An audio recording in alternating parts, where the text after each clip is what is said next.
En France, depuis le 24 octobre 2019, Pascal Affi N'Guessan était le dimanche 3 novembre à Aulnay-sous-Bois en banlieue parisienne.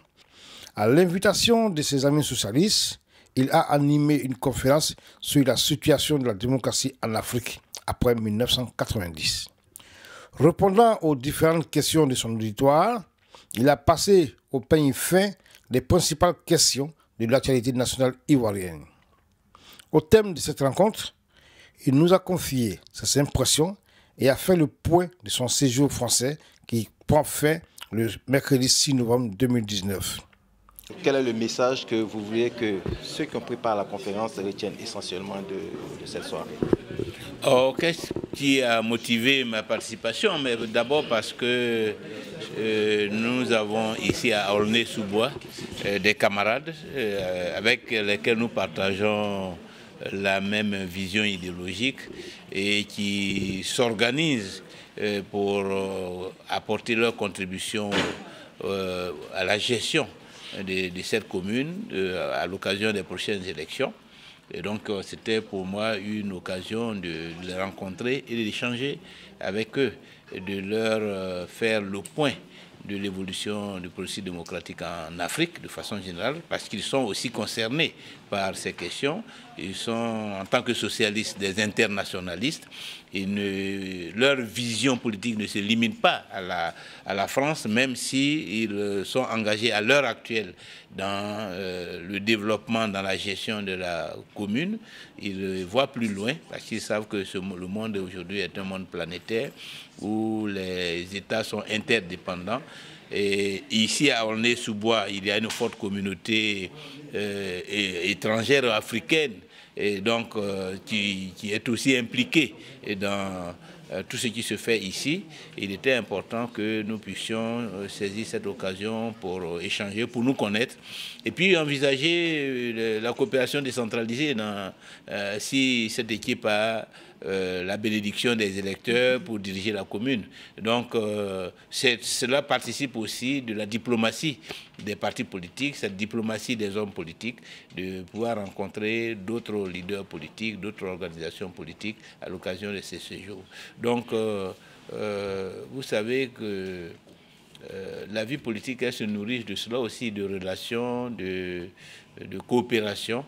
Et donc on peut considérer que ce que nous avons fait ici rentre dans le cadre du renforcement de la coopération entre la Côte d'Ivoire et la France à travers nos modestes personnes. D'accord.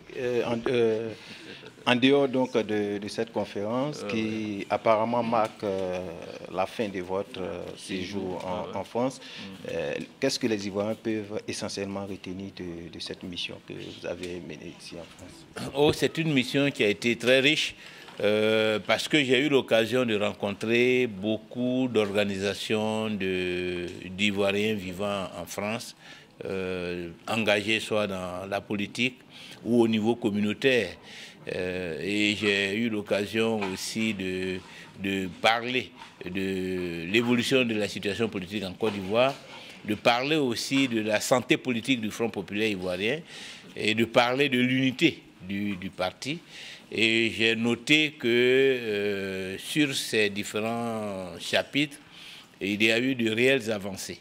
Et donc c'est un séjour qui a été très fructueux. Et j'espère que dans les semaines, mois à venir, nous pourrons en récolter les fruits. À sa suite, nous avons tendu notre micro à quelques participants de cette cérémonie. Nous les écoutons. Reportage Tidiane Oula, Blaise Boncier pour Event News TV France. Je suis Raoul Mercier, j'ai été le cofondateur du Cercle amical démocrate aulnaysien. J'ai proposé cette petite conférence qui a pris dans un premier temps le tour d'une table ronde, mais qui à la fin a été excessivement profitable. Nous avons été emballés par le discours de Pascal et nous avons vu que nous avions encore beaucoup à apprendre, y compris des Africains. Bonjour, je suis Sylvie Billard. Je vais me présenter aux élections municipales de l'Aulnay-sous-Bois. Nous sommes très heureux d'avoir reçu le président ce soir. Nous sommes le Cercle amical des démocrates aulnaysiens et la démocratie est ce qui nous anime, que ce soit en Afrique ou en France. Et j'ai beaucoup aimé la conclusion à laquelle nous avons abouti, à savoir que nous pouvons améliorer, renforcer la démocratie par un renforcement des partenariats, le fait que des Africains, des Français d'origine africaine s'investissent aux élections municipales est aussi le moyen pour eux d'enrichir les pratiques ensuite en Afrique. Et nous souhaitons qu'il y ait une coopération renforcée entre les villes d'Afrique et Aulnay-sous-Bois, parce que c'est ainsi que doit vivre aussi la démocratie. Je suis Madame Benamou, ancienne élue de la ville, et actuellement je suis présidente de l'association CADA, qui a publié un manifeste « Servir Aulnay ». Je pense que Raoul Mercier va l'offrir au ministre. Voilà. En tout cas, je suis très heureuse d'avoir entendu cet homme parler de tous les projets qu'il veut appliquer pour que l'Afrique vive pleinement sa démocratie, et je lui souhaite bon vent. J'estime qu'il faut tous se mobiliser. Surtout, je vous le disais, pour les jeunes gens qui quittent l'Afrique au risque de leur vie et pour lesquels il n'y a pas d'avenir. Donc, s'il peut apporter un brin d'espoir pour son peuple, je lui souhaite vraiment bonne chance.